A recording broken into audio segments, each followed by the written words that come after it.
রাজধানীতে গতরাত থেকেই টানা ও ভারী বৃষ্টিতে দুর্ভোগে নগরবাসী। বৃষ্টির কারণে বিভিন্ন এলাকায় সৃষ্টি হয় যানজটও। সকাল ৮টা থেকেই রাজধানীর বিভিন্ন স্থানে হয় ভারী বৃষ্টি, চলে কয়েক ঘন্টা। এ সময় সবচেয়ে বেশি দুর্ভোগে পড়তে হয় অফিস ও স্কুল কলেজগামী যাত্রীদের। বৃষ্টির কারণে রাজধানীর বিভিন্ন স্থানে পানিও জমে যায়, তাতে যানবাহনের গতি অনেকটাই কমে যায়। রাজধানীর প্রায় প্রত্যেক মোড়েই তৈরি হয় দীর্ঘ যানজটের। নির্দিষ্ট সময়ে অনেকেই পৌঁছাতে পারেনি গন্তব্যে। জরুরি কাজে বাইরে বের হওয়া প্রত্যেকেই পড়েছেন ভোগান্তিতে।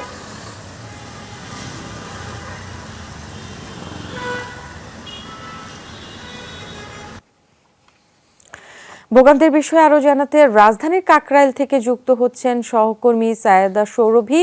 যাচ্ছি তার কাছে। সৌরভী, বৃষ্টিতে নগরবাসীর ভোগান্তির দৃশ্যটা একটু জানতে চাই আপনার কাছ থেকে। এই মুহূর্তে কি অবস্থা, যানজট একটু কমলো কিনা?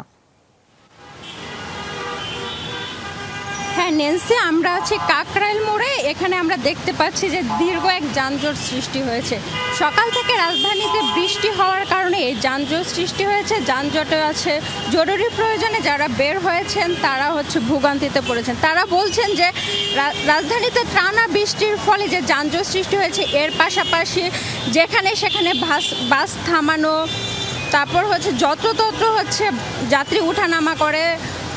বৃষ্টির মধ্যে উন্নয়ন প্রকল্পের কাজের কারণে রাস্তা খোঁড়াখুড়ির ফলে যানজট সৃষ্টি হয়েছে। Shea butter ও ভিটামিন ই সমৃদ্ধ lily glam beauty soap. Lily, always beautiful. এছাড়া রাজধানীতে আন্দোলনের পর থেকে ট্রাফিক পুলিশদের অবস্থা অচল।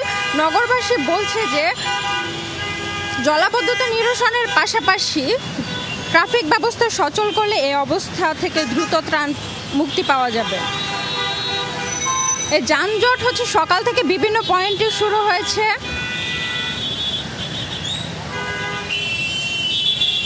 ভোগান্তিতে পড়েছেন অফিসগামী মানুষ, জরুরি প্রয়োজনে বের হওয়ার সবাই। তাদের একটাই দাবি, নতুন সরকারের কাছে ট্রাফিক ব্যবস্থা সচল করে দ্রুত যানজট মুক্ত করার। এই ছিল নেন্সি। সৌরভী, আপনাকে ধন্যবাদ। আমরা রাজধানী থেকে একটু খুলনায় যেতে চাই। খুলনা জলাবদ্ধতার খবর জানাতে আমাদের সাথে যোগ দিচ্ছেন প্রবীর বিশ্বাস। প্রবীর, খুলনায় কি বৃষ্টি থেমেছে কিনা একটু জানাবেন, আর জলাবদ্ধতায় জনদুর্ভোগ কি অবস্থা দেখছেন? বৃষ্টি এখন নেই, কিন্তু সকাল থেকে বৃষ্টি হয়েছে ন্যান্সি, এবং সারা রাত কম বেশি বৃষ্টি হয়েছে।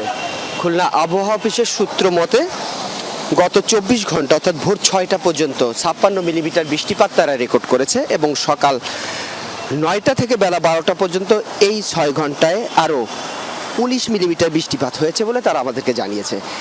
তো এই যে বৃষ্টিপাত মাত্র 19 মিলিমিটার 6 ঘন্টা ব্যাপী, তাতেও কিন্তু শহরের অর্ধেকটা জায়গা জুড়েই কিন্তু জলাবদ্ধতার সৃষ্টি হয়েছে। আমরা রয়েছি যে রোডটাতে, সেটি একেবারেই শান্তিধাম সংলগ্ন রয়্যাল চত্বর মোড়ের যে রাস্তাটি, এটি নগরীর গুরুত্বপূর্ণ সড়ক।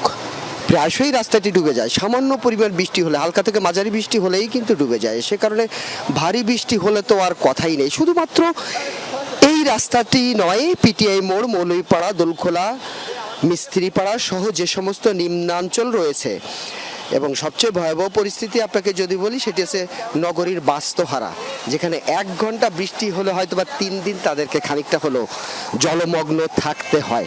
এমন পরিস্থিতি থেকে আসলে পরিত্রাণ চায় নগরবাসী, সেটি কিন্তু আজও হয়নি। এবং গত সরকারের আমলে প্রায় 1500 কোটি টাকা ব্যয়ে 2টি প্রকল্প বাস্তবায়িত হয়েছে। একটি ড্রেন সংস্কার, অপরটি রাস্তা সংস্কার।